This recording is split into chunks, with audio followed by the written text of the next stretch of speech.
All right, thank you. Hello, friends and colleagues. It's great to be here again at the statewide convening. It's been a while since I've been in the prevention conversation. Uh, but while I've been away from Zoom screens and the limelight, there's one project that I haven't ceased to work on. Uh, my name is Khush Cooper. I'm a adjunct professor of social work at the UCLA Luskin School of Public Affairs, and I also work with a consulting firm called Implematics.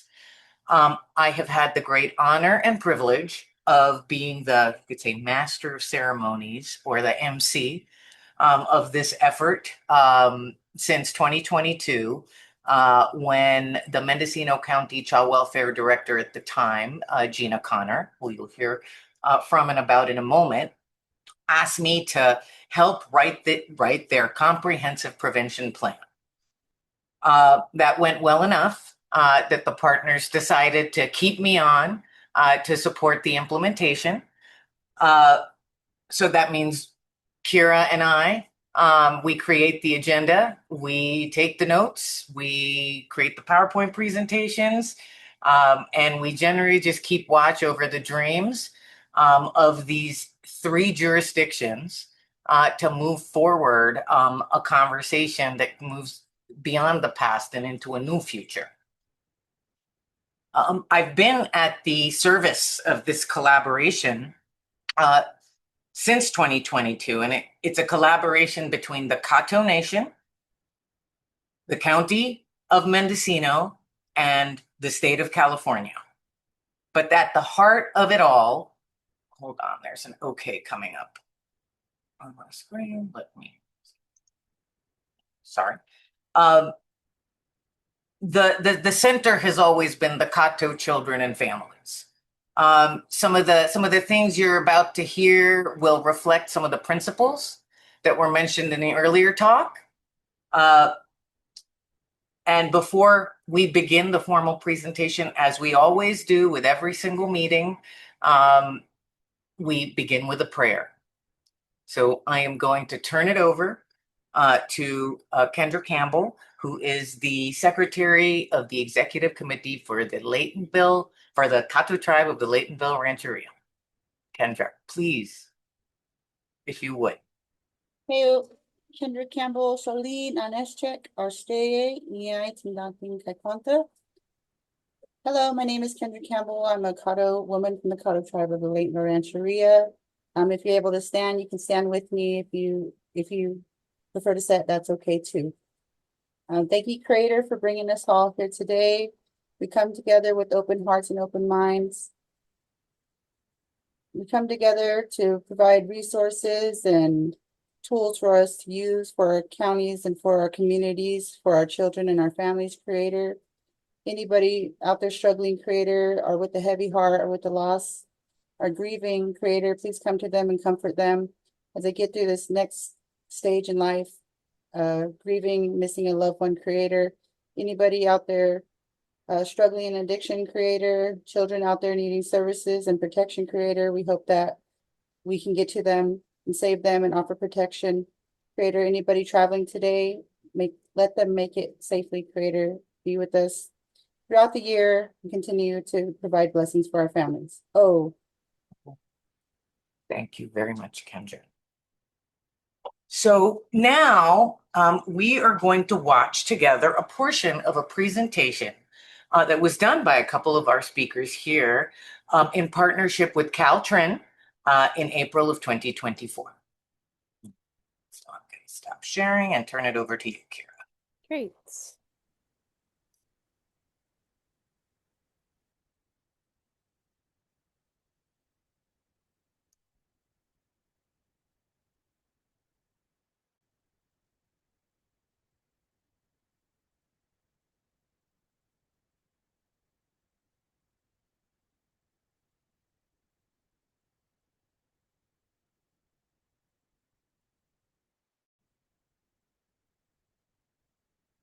So I would now like to introduce our panel for today. And I'd first like to say just how honored we've been as Caltrin to work with this group. They've been really collaborative with us and really collaborative with each other, and just extremely thoughtful in their approach to what and how they want to communicate today. And so we really appreciated that. So first, I'd like to introduce Kendra Campbell. Kendra is the Cahto Executive Secretary Treasurer. She's serving on the Executive Committee of the Cahto Tribe of the Laytonville Rancheria and has served in this elected position since 2017, so a total of 3 terms. She's an advocate for education, alcohol and drug recovery, and reentry for those coming out of the Department of Correctional Services. Kendra is a mother and an aunt, as a relative placement care provider to her niece and nephew, sharing Indian custodianship with their grandmother. Gina Connor, who's in the center of the table, is a deputy director with the Mendocino County Department of Social Services and oversees the Family and Children's Services Division. Mendocino County has 10 federally recognized tribes, which vary in size, resources, infrastructure, and location. Ms. Connor first began working with tribal social workers and ICWA representatives in 2000 while working for the division as a social worker. She's continued that work and relationship building during her time as a social work supervisor and since 2013 as deputy director. Ms. Connor currently co-chairs the county's ICWA Roundtable with a tribal representative, participates with the group in ongoing updates to the division's ICWA protocol, and has been the lead for the division in developing an MOU with one tribe and updating an existing MOU with another. She's a member of the county's AB 2083 System of Care Interagency Leadership Team and has been the lead for engaging with local tribes to develop tribal consultation policies per AB 153. In addition, she's been the lead for AB 2083 ILT and conducting tribal outreach and engagement to share the opportunities of the state's Family First Prevention Services Program to begin addressing disproportionate representation of American Indian children in the county child welfare system. This resulted in an FFPS comprehensive prevention plan developed in partnership with the Cahto Tribe of the Laytonville Rancheria. And Langton-Sloan has resided on the Laytonville Rancheria for over 26 years. She began her employment with the Cahto Tribe in 2019 as an ICWA representative and is currently the Health and Human Services and ICWA Director. Ms. Langton-Sloan serves on 2 tribal advisory committees with CDSS, Office of Tribal Affairs, and with the Administration for Children and Families as the representative of the Cahto Tribe of the Laytonville Rancheria, and on the Center for Excellence Advisory Committee at UC Davis. Alice has been working with the County of Mendocino on the revision of the ICWA protocol, the development of the FFPS Comprehensive Prevention Plan, and the ILT consultation policy per AB 153. Alice began her journey through child welfare as a foster child, and through work experience in the CETA program, she gained experience in child welfare from the ground up. Alice left for a period of time to work in other departments in the county, and then came back to child welfare in 1999 as a social worker, then as a juvenile deputy probation officer, and then retired in 2013 from child welfare as a social worker supervisor. Alice and her husband have provided kinship care as a relative placement home for multiple extended family members over the years.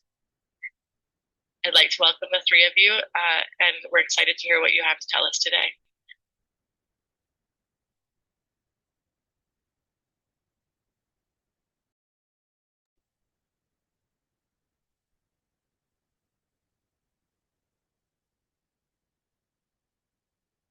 So the AB 2083 Interagency Leadership Team for Mendocino County, which consisted of the behavioral health, child welfare, public health, and other sister agencies, began thinking about opting in to the statewide comprehensive prevention plan program in February of 2022. And as part of that county planning, the state guidance encouraged jurisdictions to make efforts to engage tribes in leadership teams that were thinking about opting into the CPP. So there are a 10 federally recognized tribes in Mendocino County, and the efforts to engage those tribes began in April of 2022 and actually extended all the way through February of 23, right before the Cahto Tribe opted into the CPP. In July of 2022, the implementation supports, also known as yours truly and Kira, were in place in July of 2022, and the video, this implementation team has actually been meeting on Wednesdays at noon for 3 years now. The video is going to continue now, and it's going to include sort of detail about this county planning that started in 2022, and it's also going to cover a couple of key meetings. One being a presentation to the Consolidated Tribal Health Project Board meeting that you'll hear about. That happened in 2023 in February. And a month later, a presentation to the Cahto Tribe Executive Committee, of which Kendra was and is a part. And that happened in March 2023. So you're going to hear about those planning efforts now. Great. And before beginning the video, Alice, would you like to say a few words about Gina? And you're muted, Alice. My apologies. I'd be honored to. Gina and I worked together. I remember the day that she came to Mendocino County Social Services in November of 2000, and we worked together as social workers. We rose through the ranks through supervision. Later, she became the deputy director of Child Welfare Services of Mendocino County. A week after we made that Caltrans video, Gina passed away unexpectedly. And she was instrumental in reaching out to all the tribes. She always wanted the best for whatever she could do. She had a big impact on our tribal community, attended a lot of the functions when invited, and we were just really honored to be able to work with her. And I was especially honored to reconnect with her after my years of retirement in between when the tribe asked me to come work for them. And so we dedicate this presentation so that we continue to honor her and her memory of how she came forth to help us move forward to help our community. Thank you, Kira. Thank you, Alice. I'll now play the video.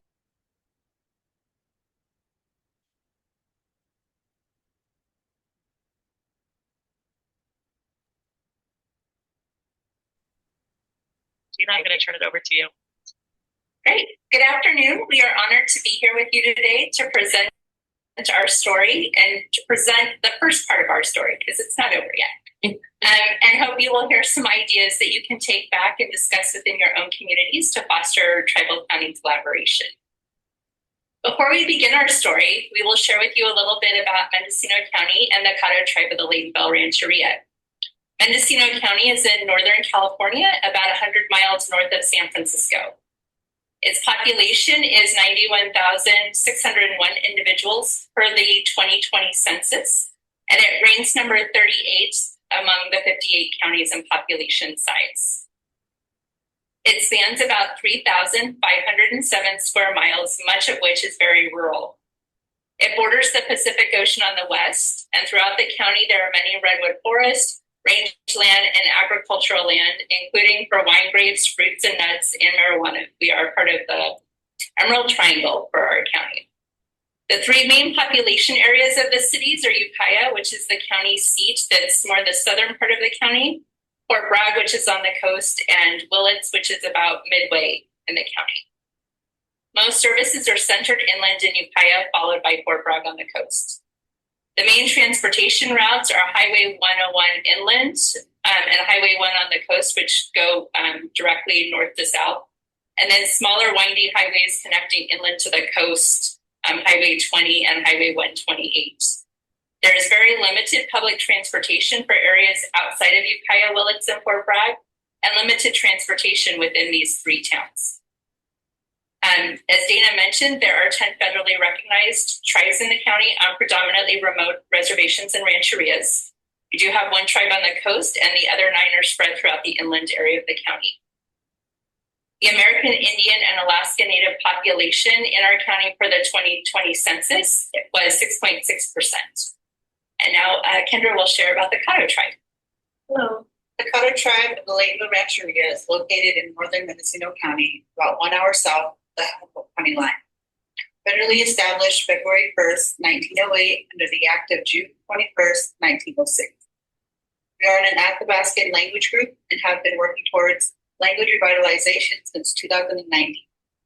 The Rancheria is 202 acres, located just 2 miles west of the town of Laytonville. Laytonville is very small with limited services in the area and even more limited transportation services.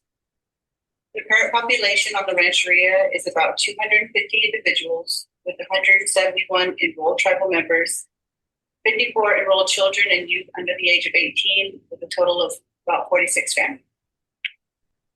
With the addition of members and legal descendants that live off the Rancheria. The executive committee of the Cahto Tribe is the elected tribal council who run the day-to-day operations and represent the tribe in all local, state, and federal negotiations for the benefit of all members of the tribe. Pictured here is our tribal administrator, Sharon Ibarra, tribal chairwoman, Mary J. Norris, and Health and Human Services Director, Alice Langton-Sloan. Sharon was a part of our planning meetings for the Comprehensive Prevention Plan, and Mary provided leadership and direction for the work to begin. We have a few learning objectives today that will be covered as you hear our story. What worked well in our comprehensive prevention planning process, including some concrete strategies with the tribe, community, families, and service providers, and some challenges we have experienced. We do want to acknowledge that all tribes are individual sovereign nations, and it worked well for Mendocino County's partnership with the Cahto Tribe may not be applicable to all tribes. So it's important to connect directly with the tribes or tribes you're working with to know what works best for them.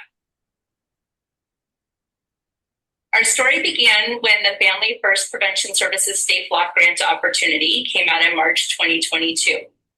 This was an important opportunity to focus on the primary level of prevention and build capacity for Title IV-E secondary and tertiary levels of prevention services for when California could fully implement the Federal Family First Prevention Services Act Part 1. I reviewed this opportunity, which came out in a very lengthy ACL from the state, and I got buy-in from the Mendocino County Social Services Director and the required partners of behavioral health and probation, but knew the work and the lift was going to be my division's responsibility if we opted in. Before opting in, I wanted to know if others thought this was a good opportunity.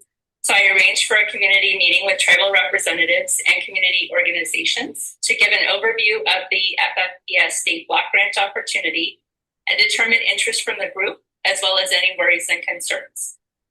The group was overall in favor of the county opting in, and we submitted our formal opt-in letter to the California Department of Social Services following that meeting.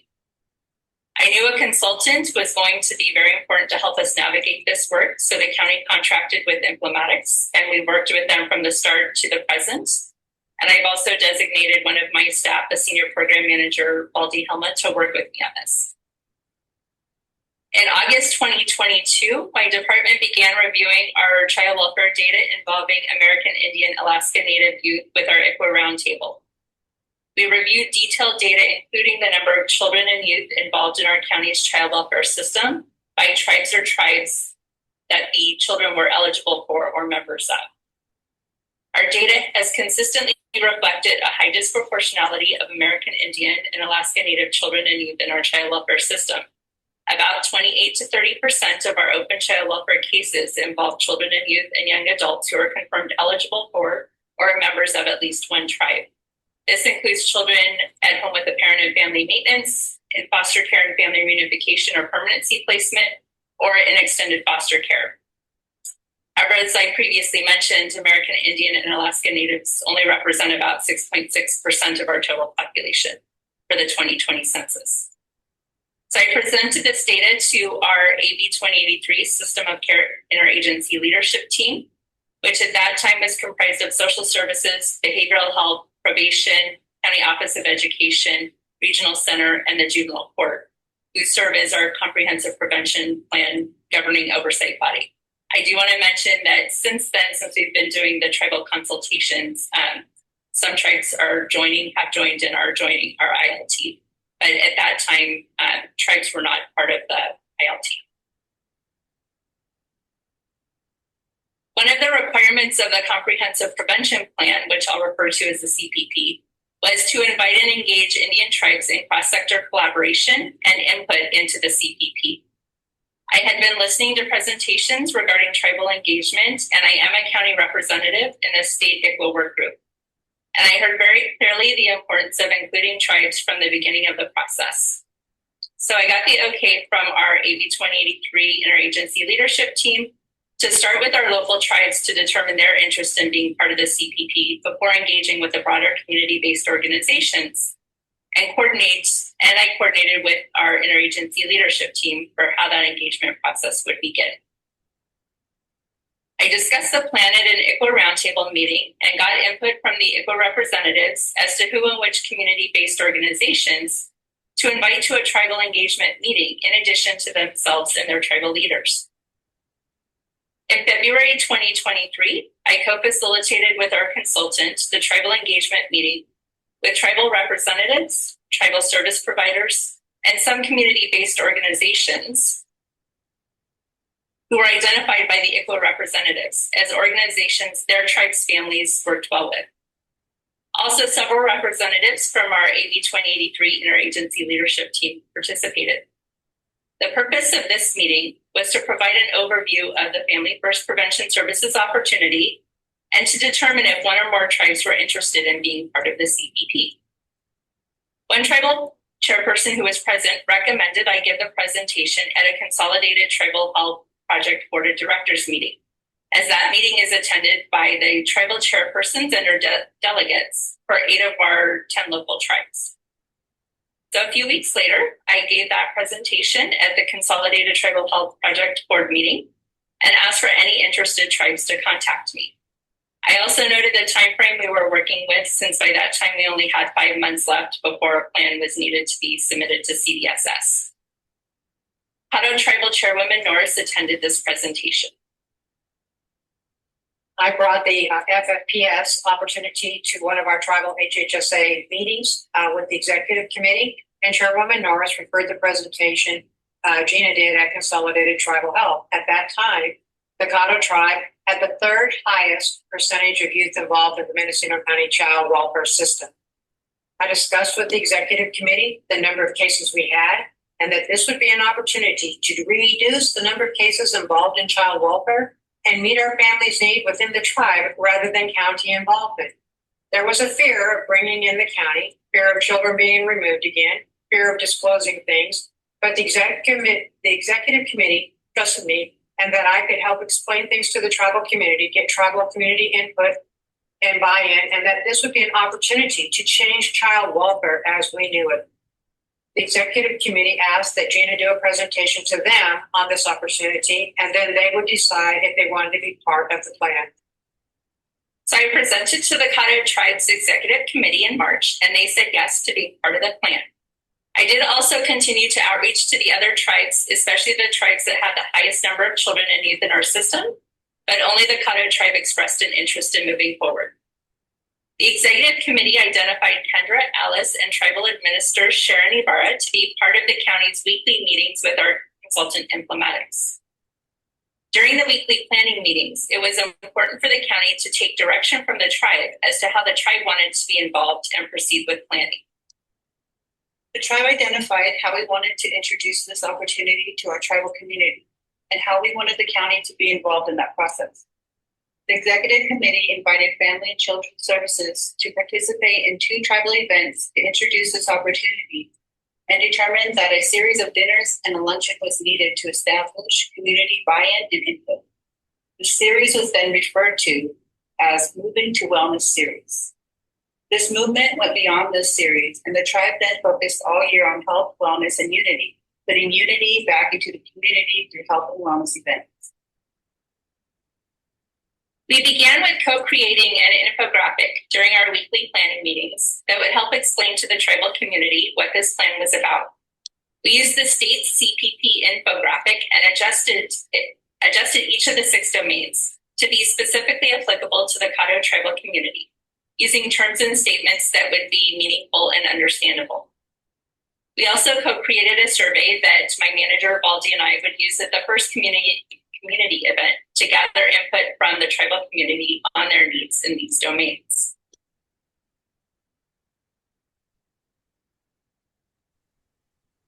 Right. This is where this speaker team will take over. We just want to again honor Gina and just be grateful that we have this recording, so we can always bring her into the room with us. One of the I was there at that consolidated tribal health meeting, there's 2 things that still are memorable to this day. One is that we made a almost fatal error. The tribal members were gracious and forgave us, and we went back and forth about what order to do things in, but we led with the data. We in the end, and that turned out to be a huge mistake, because leading with data does not build relationship. And the more significant takeaway was what we heard from folks, which is like, we live those data. Those data are our lives. We don't need to be shown those data. We know about the disproportionality. We live it every day. So that spoke a lot to mistrust and historical trauma that was going to have to be overcome. And to Gina's credit, one of the things that she really did well was listen and accept responsibility for things that happened when she perhaps wasn't even alive, because she represented the county. And that was another lesson that I really took with me as something that worked. Right. Alice, Kendra, anything to add about consolidated tribal health and the executive committee presentation? No? I know when Mary came back from that meeting and she asked me about it, and I told her that this was a good opportunity for building relationships. And I knew with Gina at the helm and her relationship skills with people, because she really did have a fondness for wanting to keep children with their families and moving in a healthy way. And then while in this portion, when we were talking with Mary, it was about the wellness of our tribe and our community and breaking the cycles of what has happened. And we knew when I was talking internally to the executive committee, and I think Kendra knows this too, is this is taking a big step, trusting or trying to trust a government that hasn't been so good to us. And but I really am thankful that I had the trust of the executive committee, because they knew me for living in this community. So building relationships was the key thing, a really key part. And what you said about Gina with those takeaways, she learned from that. She was open to hearing. And when she came to our people, she did, and she listened and she incorporated in. And we went from there. So that opening at the Consolidated Tribal Health was a big step, I will say, for the tribal governments, and from what Mary was saying and what the EC said, because that's never happened before, where they've just come in and done that. So kudos to Gina and wanting to bring that relationship to a better way. That's all I wanted to add. Kendra, I know your thoughts, and when we were talking about all that. Yeah, so I wasn't at that consolidated meeting, but I was there for the executive committee meeting, and my first thoughts was, this ain't gonna work. And that just speaks to the years of mistrust.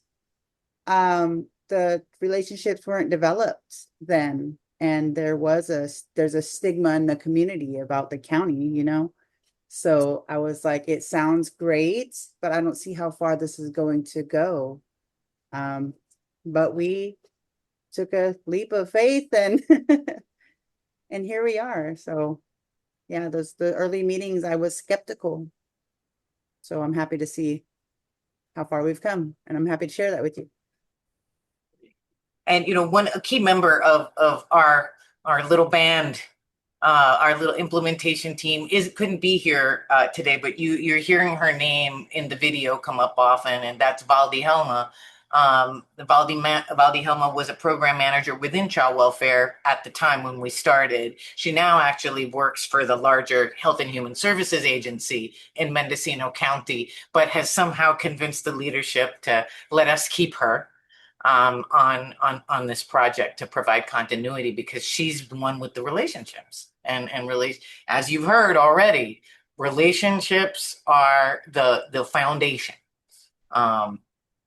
So, all right, let's keep going with the story. Thank you.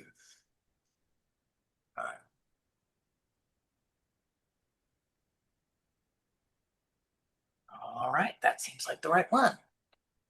So the Cahto Tribe, after deliberation, opted in to the CPP process in March of 2023. And once that commitment was made, the first, as the state guidance told us, and as prevention science tells us, we had to start to understand what the community needed, how the community would envision the investment of prevention funds. So, the thing here, Waldi, Khush. Yeah.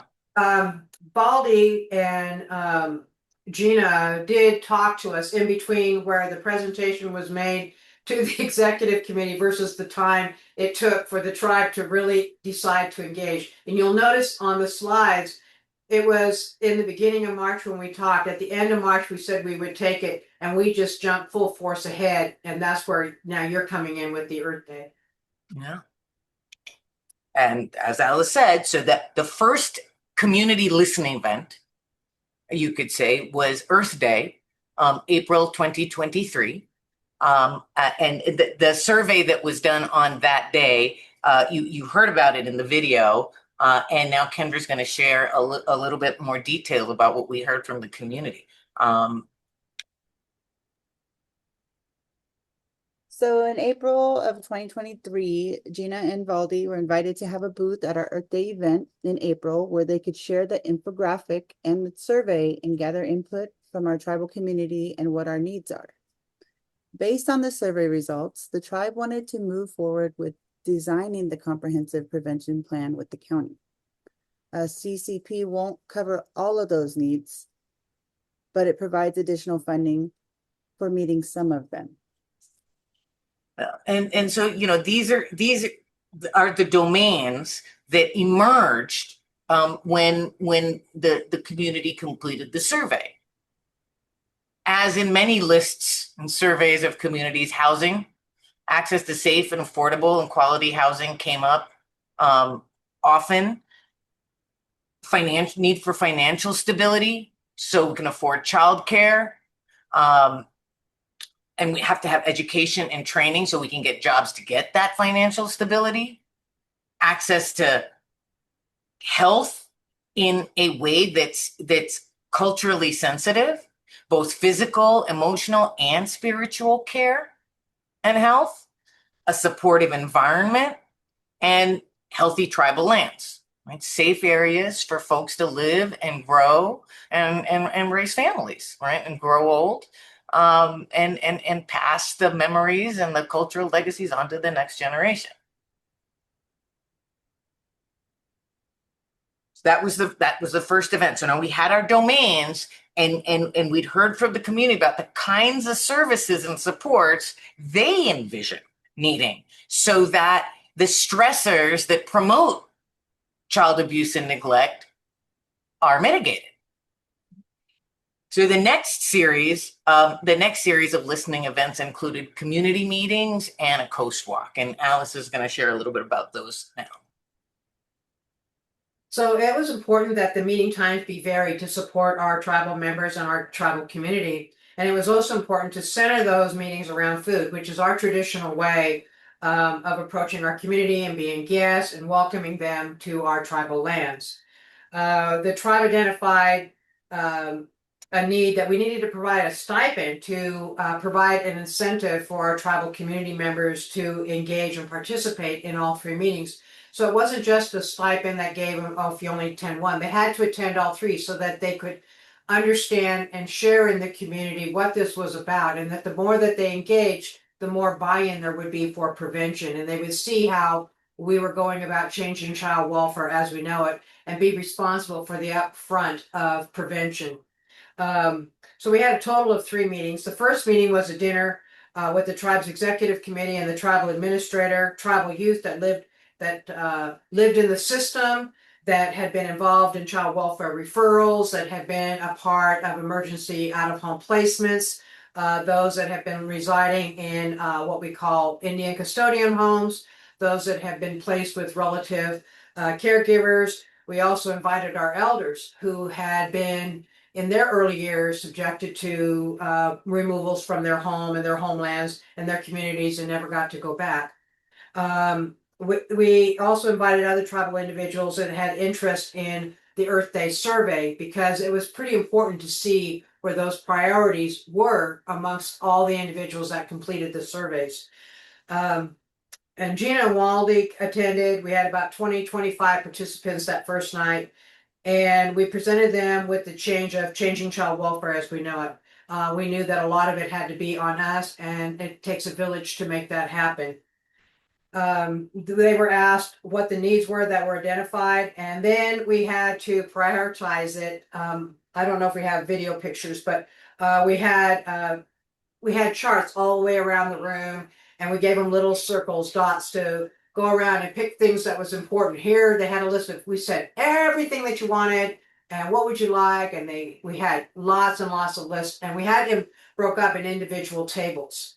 And so we did that, we taught that, and then the final thing that night was to identify the service providers that they felt that they would like to have come to our second and third meetings. And just what funded those community events were the Family First Transition Act allocation. And out of that, there was a contract with the tribe to arrange for the meals for the meetings, the stipends for the tribal participants, and tribe staff's time for the planning and community meetings.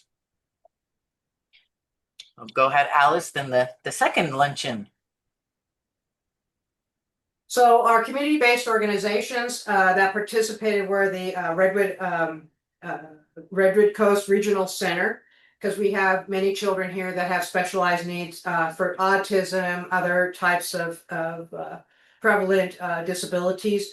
We had First Five of Mendocino that was identified. We had the Community Development Commission that came up regarding the housing. We had the Mendocino County Public Health Department come. We had Weaving Wellness and Diversity Management come.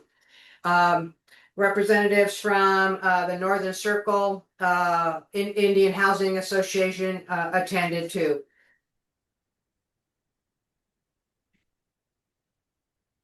So, after the second meeting, then a final invitation went out to other potential service providers for a third meeting that you'll hear from Alice in a moment.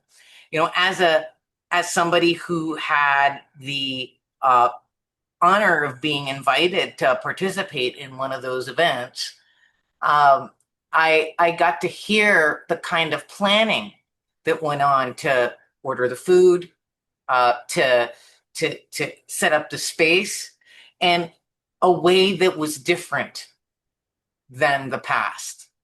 So the environment itself had to send the message that this was going to be different. And, just the food and how the room gets set up and where people sit is where that starts. And that I realize sometimes in our formal implementation world, we forget our manners. And being part of this implementation has really reminded me to remember my manners.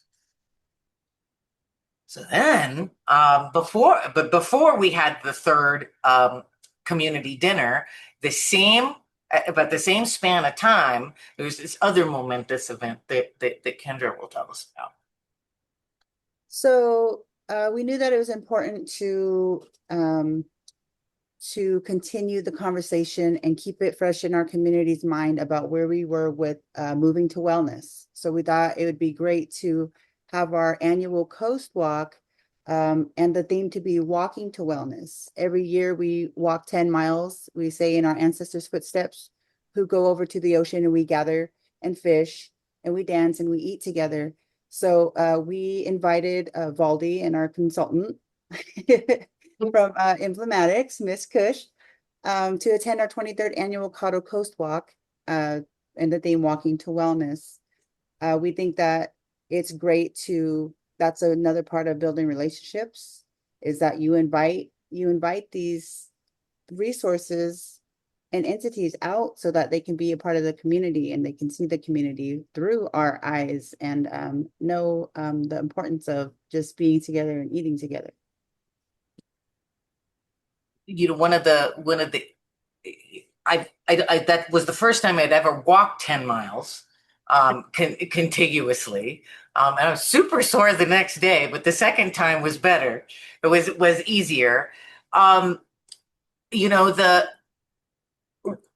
takeaway from that event for me was like how much the tribe has to rely on itself, sort of without formal supports, to keep its cultural heritage going. So it's not like the road where the logging trucks go up and down actually is allowed to be shut for the day, right? So we can have this event, right? So the tribe's got to help each other, sort of watch out for cars, right, on the way down. And it's a thing most people wouldn't notice, right? But for me, that was really telling. The other, the walking all the way down, right, and being allowed to participate in this really, really intimate event, which goes all the way into the night, right? And the children dance their community dances that they've been practicing, and it's there's a lot of healing present by the time the night is over, and that's something else that you don't normally experience in other implementations. Is healing happening as you're doing the work. Well, something else that was happening at that Cahto Coast Walk too is Kendra presented what our program was to the community at large, because this is a cultural event that we provide and has been open to other tribes to participate, because our tribe is not just Cahto people. We have Wailakis, Pomos, we have Yurok people here. We have people from all over that share our tribal community. And it was important. And Kendra, bless her heart, explained a little bit to the community about what we were doing that was so unique. And you could see everybody just like pay attention, that you're going out this path, you're doing something that's not normally done. And so we started inviting the community. So the first six entities, or the first entities from community dinner 1 and 2, were actually invited to attend our Cahto Coast Walk, and that was exciting to build those relationships, and we've seen them every year since. So go ahead now, Kendra, it's her turn. Okay, so on June 29th, 2023, and like you have to put it into perspective that this was a month. All this happened within a month. So it was back-to-back dinners and plannings and just full-on community engagement that we relied on, and that I feel that kept the momentum going. So at this third meeting, we had a large number of additional tribal participants. We had a broader range of potential service providers based on the tribal members' input from the second meeting. We had Gina, Waldi, and Dr. Cooper from Informatics at the time. In addition, leadership from County Behavioral Health, Probation, Social Services, and the County Office of Education were in attendance, showing support for the plan from the AB 2083 Interagency Leadership Group. Our team, there were around 70 participants in our very small room. It was packed. At the third meeting, service providers presented to the tribal community members what they could provide based on the priority needs identified by the tribal members. At the end of the third meeting, after service providers were excused, the tribal leadership and tribal participants identified top priority needs for all 3 levels of prevention and top service providers that they wished to engage to provide services to meet the identified needs. Motivational interviewing with the ability for cultural adaptations was selected as our evidence-based practice, as it could be used in a variety of situations with various program participants. In addition to the planning process for the comprehensive prevention plan, this was a good opportunity for the tribal community to learn about services that they may not have known about and how to access them. The AB 2083 ILT was represented by a Mendocino County Behavioral Health and Recovery Services Senior Program Manager, Mendocino County Director of Social Services, Chief Probation Officer, Mendocino County Office of Education Superintendent, Redwood Coast Regional Center staff, Family and Children's Services Deputy Director, and a Senior Program Manager. Also at this meeting was the county's outside consultant, who has been supporting the development of this comprehensive prevention CPP, sorry.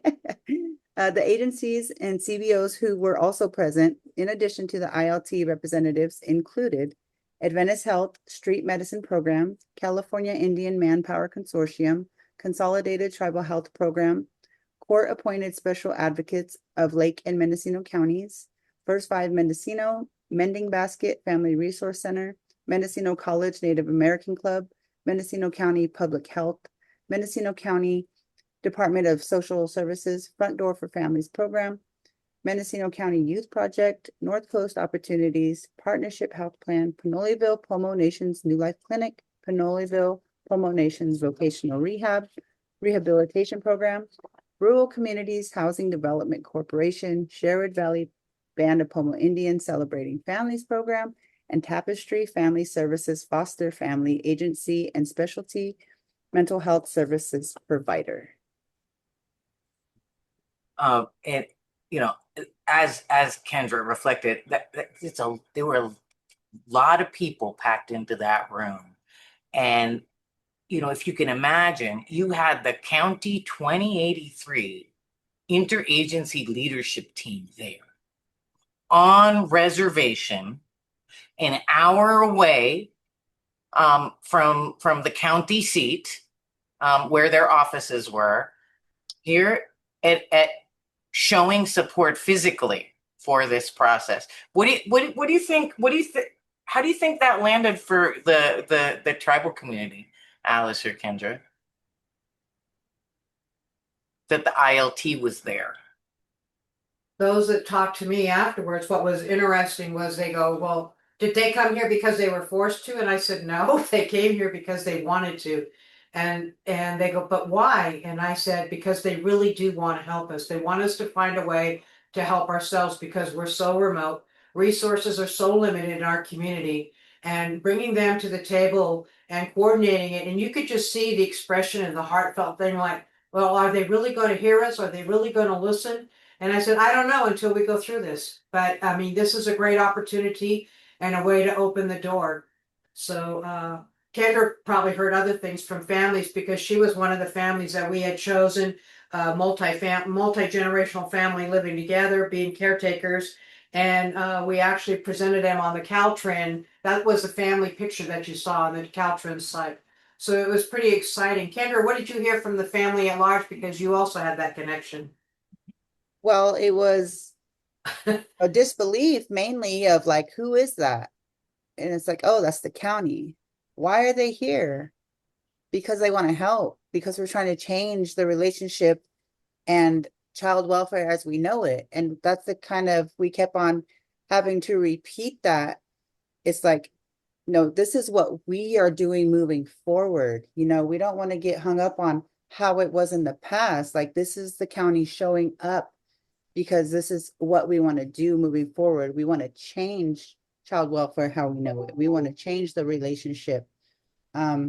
And so putting names to faces and even saying, you know, this is a county worker and this is who leads this program, but to have the face and to shake their hand and to have a meal and to hear their voice, I think was very meaningful on both ends. They get to see the families that they're working for, you know, like that's the, I think that's the impact it had, was like, oh, these are real people. Even on our side, you know, like the distrust and all of the relationships, the non-existent relationships that were that wasn't happening yet, but you're like, okay, you were dealing with real people. So it was great to have them in support. And that's just, you know, after the meeting, I think it was like these people really showed up for little Cahto. Yeah, and you know, I think on just like to pull on what you were saying, one of the realizations I could see with this the county administrators was this, like, you can't really phone in tribal work engaging with tribes. Like, you have to come, you have to sit, you have to eat together, right? Then, right, business can start to be talked through. But you can do Zoom meetings from time to time, but for the big ones, you got to show up in person, you know, make the commitment to drive. And you know, the third bullet here will show you how we created this asset map to inform the final selection of service providers. All right, so the story has the happy ending. We submitted the CPP, I mean, 2 months later, to kind of reflect on what Kendra was saying. This momentum was fast. We turned a plan around from the domains and all the listening sessions within a couple of months, and then it was approved a couple months later. So now we actually had to do something. The plan was approved. So here are some of the highlights from the plan. Right, so it was submitted on time. Right? We didn't need an extension, and it was approved in the first round of submissions with no revision requests. To our knowledge, or at least, and folks can correct me if I'm wrong, but at that time it was for the first wave of submissions, the only plan of the state whose target population for services is a tribe. Many folks sort of, you know, engage tribes at the planning level, right? Made sure that invitations were made to some of those planning conversations, but this was the only one where that money was going directly, right, to services for tribal children and families. I'll show you some of the creative solutions that we came up with service delivery wide, which, like, how can we cut across some of those needs identified, right? And have a few services that gave us like 2-fers or 3-fers when it regard to meeting needs. There's a wellness and resource center coming, right? That's supposed to, and you know, Alice, you can tell us about how that's going here when we talk about what's left to do in 2026. Right, it's supposed to be completed this year, and it's supposed to house the tribe's social services programs. So, you know, the program had to integrate with the vision for that center. So here was what rose to the top as to what the FFPS funds might be used for. Okay, so we heard often and loud from the families that counseling and parent support on the Rancheria were needed, right? Services that addressed emotional support that perhaps was lacking, substance abuse, services that provided life skills and coaching, that could address financial or job barriers, right? And it was important for tribal members that the therapists come to tribal land, right? And that they have some sensibility already, right, about what it's like to work in Indian country, right? And those are things that are not a reality up on the Rancheria. Folks, you have to go to the therapists, or if they come inconsistently, and when they come, they've forgotten their manners. So huge need, and so we could then encourage our service providers partners to think about like what evidence-based programs could we use to provide this counseling and parent support. And that's where motivational interviewing, right, which is in the 4E Prevention Clearinghouse, and Celebrating Families, which isn't yet, but has had a lot of support and success in tribal communities up in that area. But really, and I'm going to tell you more about this, we wanted to train interested tribal members in motivational interviewing, not outside therapists, right? And use it as a cross-cutting case management intervention, not just for substance abuse, right? And what if that motivational interviewing could be provided by tribal members to tribal members while you're getting transported an hour this way and an hour back to other services and supports? And so what we called that modality, that service modality, where tribal members were providing MI to each other during drive, was skilled transportation. And so the idea was that we would expand the tribe's existing transportation program, so that tribal members could be employed and trained, right? Because you remember that was a need too, and paid to provide formal transportation and counseling services to their own tribal members. We could obtain 2 new vehicles with some of the Transition Act funding, and start to explore collaborations with other entities that perhaps do this kind of thing already, right? There are precedents. Hop, Skip, and Drive in Los Angeles County, which uses trained drivers to actually transport foster children to and from appointments and visits. That's a model. What else? But this version of MI couldn't be the standard version of MI that comes off the shelf. Like, that wasn't going to work. It had to be one that was both tribally adapted, but also one that would pass muster so it could be billed for under FFPSA once CARES came online in 2027. Because the one-time CPP funding that we were using to ramp up, the transition funding, was going to end. Okay, so we took the holidays off. When CPP was approved October 2023, and we got to work in January 2024, still meeting on Wednesdays at noon. And we started to explore the service providers and started really look at like who does what we need and who would the tribe trust based on past experience to provide these services, right? And so I'm going to show you that asset map. And Alice is going to tell you a little bit about it. So using our domains that were identified by our tribal community, we reached out to all the vendors. There were over 50 vendors that submitted stuff that came to our dinners over the course of the 3 meetings that we had. And 23 of them were actually selected that could fill the majority of our domains that we needed at that time. But we keep the list active because programs come and go. And so we wanted to keep our focus on where we are. We also continue to meet with our community to find out, what's still needed, how's this going? Because if we have to revamp, we want to be on it in this period of time. So we keep this as a chart to keep going, moving forward. when changes happen. One of the things that we're struggling with now is when we thought of the provider that we engaged with coming here, we started noticing that old habits were forming again, where cancellations of visits were happening, not having the come down to once or twice a month.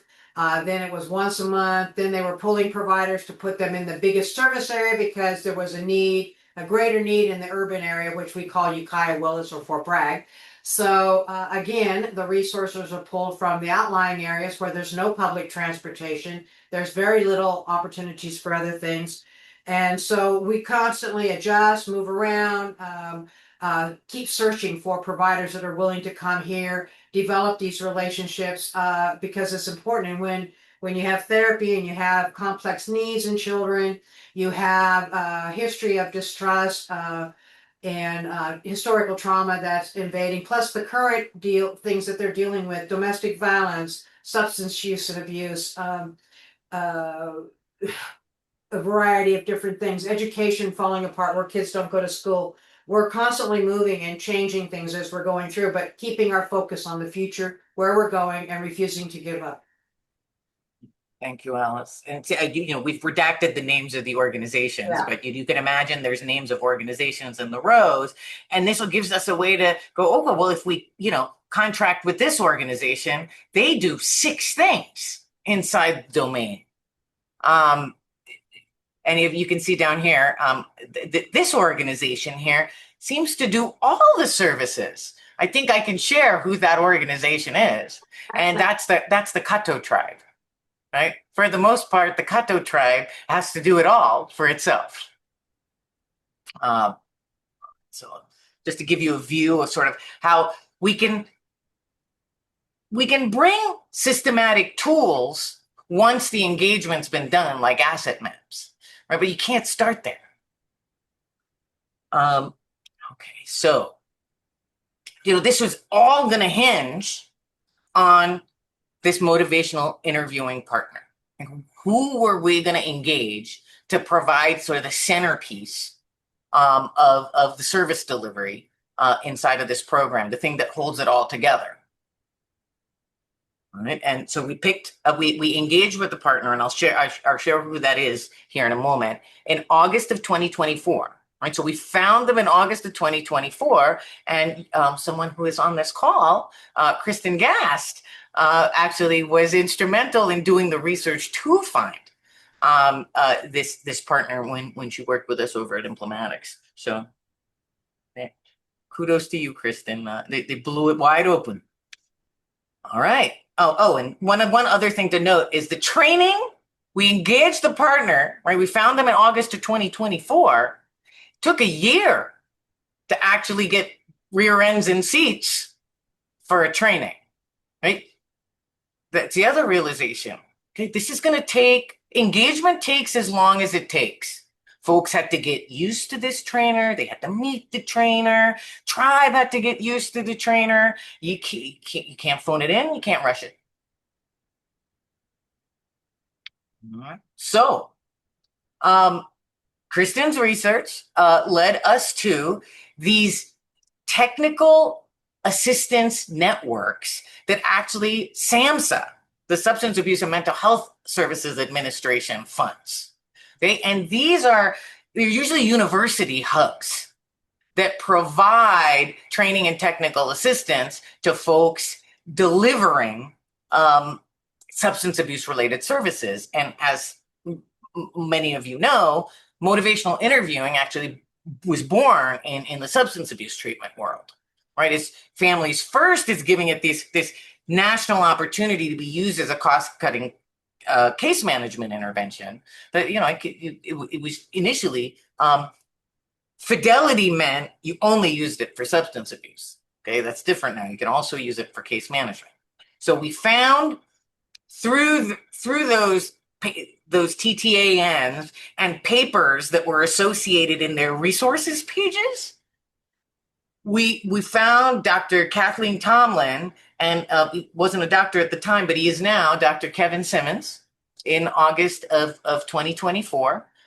And they do this training called breathing life into motivational interviewing. And you can see on the right here some of the papers that we found. I mean, this was like PDFs that came out, from the depths of Google searches when we sort of went, wait, who are these people? There's an adaptation. There's a successful adaptation. Right? Let's find them. We had a welcome dinner. Okay, they came and that one night we had a welcome dinner. And then after that, a 2.5-day training ensued for tribal leaders, which included the whole lifespan, from youth to elders, as well as health and human services staff. So Alice's team and members from the executive committee. And Alice and Kendra can speak a little more to this about, what happened in that room. But, there was motivational training happening, motivational interviewing training happening. Yeah, the concepts and, the acronyms. But what was really happening, the context inside of which that training seemed to be taking place was healing and peacemaking. There was healing and peacemaking happening for the trainees in the room. And I could actually see, wow, this is not just for the people these people are going to serve. It's for the people themselves that are going to deliver the service. Right? There's healing there too. And we used CQI tools, right, that were translated and accepted by the tribal members and used. And those data from those tools will be shared at the CQI conference coming up here in April. That's hosted by CDSS and UC Davis. And all of a sudden, kind of overnight, we got inserted into this whole world and these new partners. CDSS was super interested in this model, this CPP that had a tribal target population and that was looking at a tribal adaptation of motivational interviewing and was thinking through how you do CQI in a tribal context for motivational interviewing. The University of Iowa was the one that had the SAMHSA contract to do the technical assistance and training, and they were actually managing the model fidelity and the CQI for this breathing life training. The University of Oregon was a partner with the University of Iowa because it was Oregon tribes being trained already in this 2.5-day training. That's how we found them. They were doing these trainings for the 9 tribes in Oregon. So now, CDSS is showing up at our model fidelity meetings. We've got University of Iowa and Oregon there, UC Davis Northern Training Academy showing up, CTFC. What's it stand for, Alice? California Tribal Families Coalition. It's showing up, and Yurok and Kuruk tribes are showing up because those are the 2 4E tribes, right? And they have waivers for the traditional model fidelity measurement. And so they're in this conversation thinking through, well, if we brought motivational interviewing to our tribes, we need to participate in CQI tools and how this is all going to work. So what would you add, Kendra and Alice, to, the thing that, you could say it was a watershed time, that training, right? It put us in a different spot. I can tell you from what I witnessed, we have our elders who are set in their ways thinking that nothing can happen and that young people need to listen. But the young people were saying, well, why do they keep putting us down? Well, because that's how they were taught. That they are not to be seen, not to be heard. But our youth have good reasoning and they have good questions to ask and they want to learn. They're like a sponge. And the more they learn, the more they can reach out. And if we can teach them at the youngest level, again, prevention. Now we have our youth leaders also working with our youth in our community, and we have our elders saying, hey, you know what, maybe there is a need for us and we don't have to do it this way. So that first day, which was really hard to hear a lot of things being said, by the end of the last day of the meeting, you could actually see some gathering and some coming together and laughter and some good ways of doing things. And then from this event, we also Chapin Hall got involved, and Casey families got involved, and so it just continues to keep growing. And yet we're still growing. We're still putting together the pieces because we haven't been able to implement everything because time and relationships. You know, relationships take time, and every time you have a new party, you have to step back. But you grow and you adapt and you bring them into the community and you make introductions. And as they get to know, and you start with your leadership, and then you go into your elders, and then you go down. It's a series of process within our tribes, and that takes time. If you get buy-in from the elders, you'll get buy-in at the next level. And then if you get buy-in at the youth where they want to be here and they want to participate, then we've got a key. And that's what we have when we ended this in August after the motivational interviewing, and we're still getting ready to plan. But Kendra, you talk about it from your perspective, what you saw as well. So at the motivational interviewing, we did have the elders come in, and of course that's a tough crowd. Yeah. They are set in their ways, but they also lived a different life than we lived. And so they are coming in with historical trauma and mistrusting. And when we're talking about motivational interviewing, they're like, what is that? You know, and it's like, okay, well, you're learning to speak, you know, ask questions and talk about what's going on, and in a way that's not invasive or, you know, to come off in that way. And so they got to talk about how, you know, they don't talk about that stuff, and they were told not to talk about that stuff, and they don't want to talk about that stuff. And we got to talk about how it's healing, not just for our next generation and our youth and those out there in addiction and struggling, but it's also healing for them. And that it's safe now to be able to talk about these things and to be able to connect cross generations to the youth. And so over the days, I seen our elders lighten up and just be more present, and the walls go down. Within the training, we mixed up the tables, so that broke up like the little groups. Yeah. And it was just like, it was really healing. And we came out with a better understanding and new tools. And yeah, it was very healing. So the different generations, like it's inclusive. Motivational interviewing is inclusive. So it doesn't matter, you know, who is here longer or knows but more. It's just learning new tools to communicate with each other. So it was a good training. Thank you. So, I mean, this kind of starting to come to the conclusion of the presentation. We've got some lessons learned slides after this that you have. We're not going to go through those. You have those. You can read them at your leisure.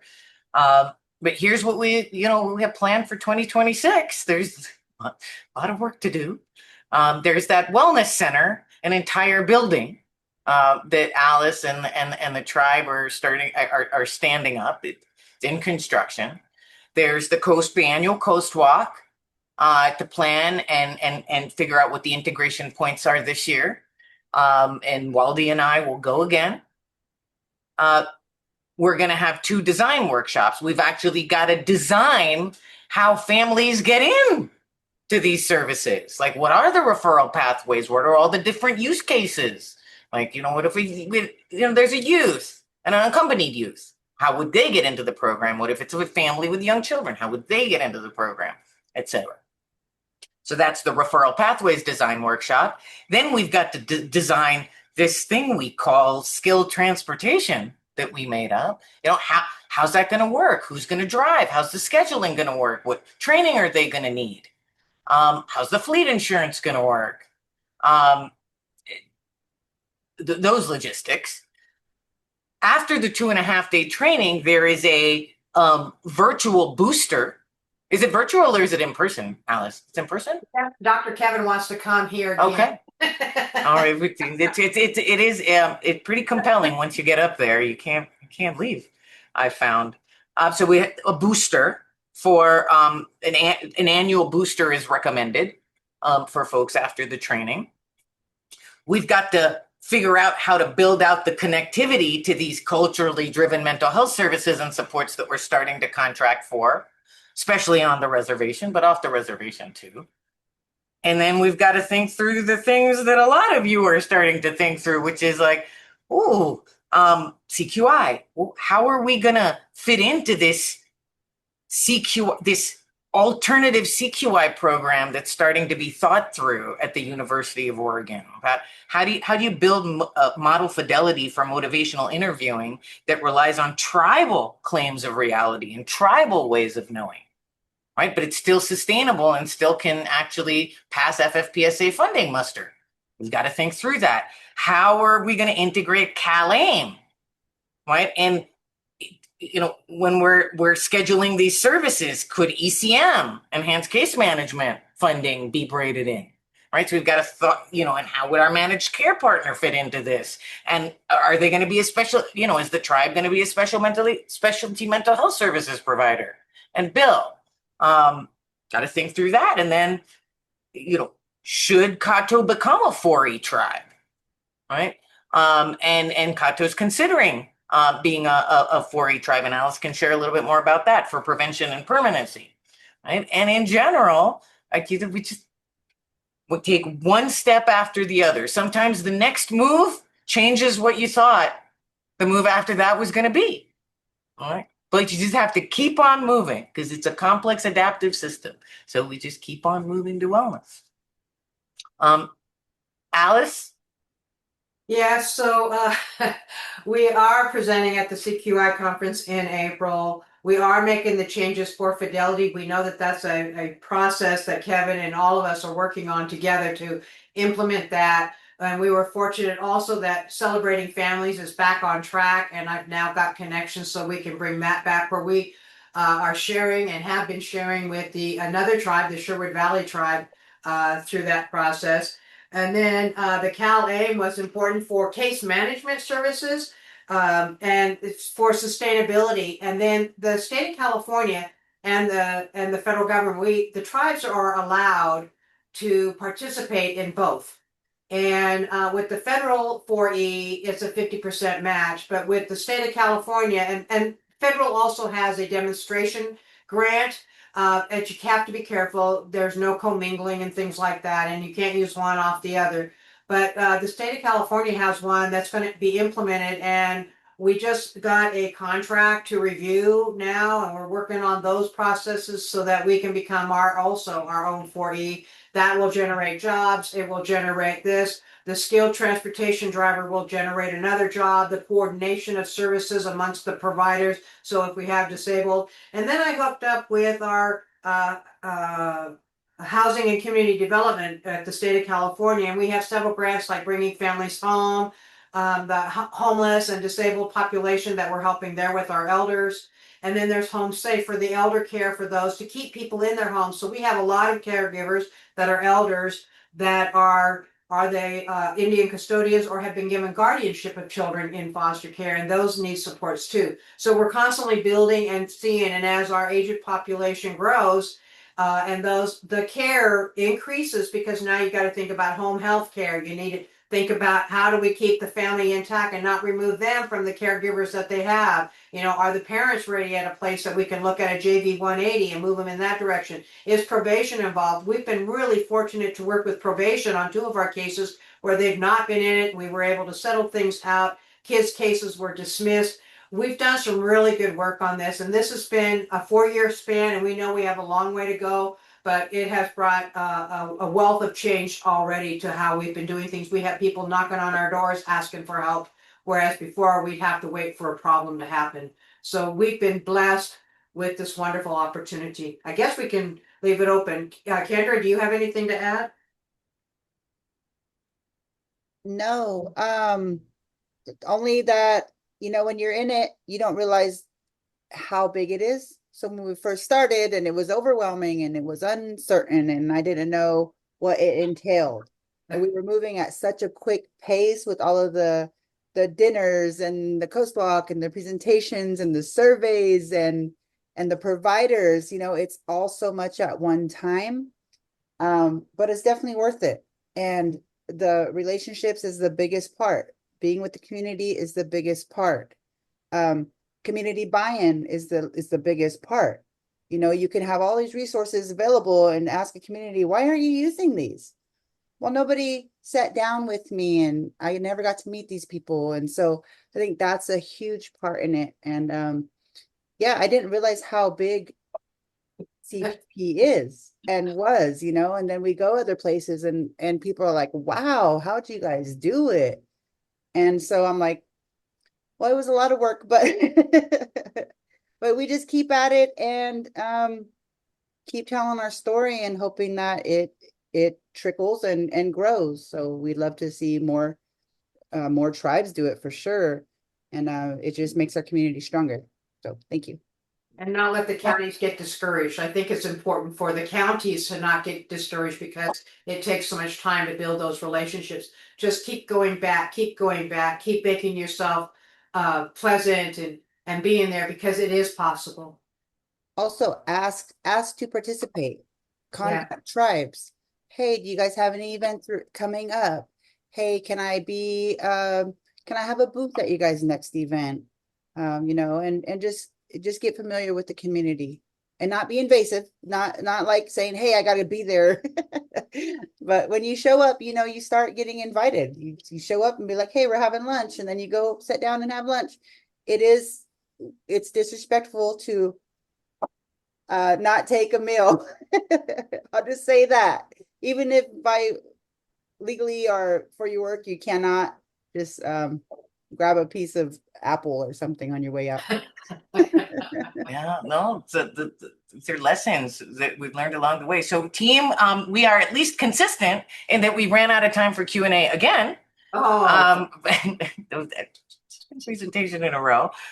So, I mean, I can hang out for a little while. Kristen, I don't, you know, I know people have to move on to plenary sessions and all that kind of thing. So I'll let we you. have started the main session, but this was a very rich discussion. Thank you so much to Kendra, to Alice, to Kira, to Khush. This was a wonderful presentation. Unless you've got, you know, you guys can linger on with any questions, but there is a main session back happening on Whova, and there will be a survey there. So please make sure to take that survey so we know exactly what you guys want to see next year. And thank you all again to this wonderful presenter team. And I got to put a plug in for you, Kristen. Kristen started with Implematics, and she is helping us develop our website through strategies and another program. So thank you, everybody. It's with all of your compassion and hearts that will make these things happen and change our future. So thank you.